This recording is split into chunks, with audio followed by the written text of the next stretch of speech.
So we just did a 4-stage progression of how we progress the hip thrust, and I want to show you a hip thrust variation that I came up with, and I've talked to my friend Brett Contreras about this, and he likes it as well. So we know the glutes don't just extend the hip, but they also abduct the hip and externally rotate the hip.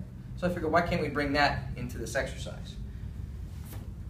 So this is a single leg version. So instead of just hip extension, which is straight up, I can also add some abduction. And if I take this knee and turn it out a little bit, that creates a little bit of external rotation. So no extremes. So basically what I'm doing is as I come up, I go out at an angle. So now I have some abduction happening there and an external rotation moment at my hip.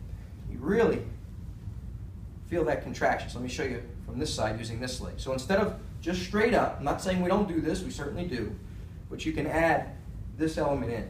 So you see the difference. There's the traditional style, which is straight up, and this style, basically I'm thinking going in that direction with this knee out slightly. So a little bit of abduction at the top.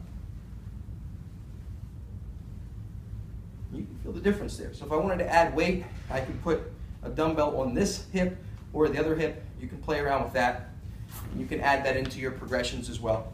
It's just basically a small variation of a hip thrust.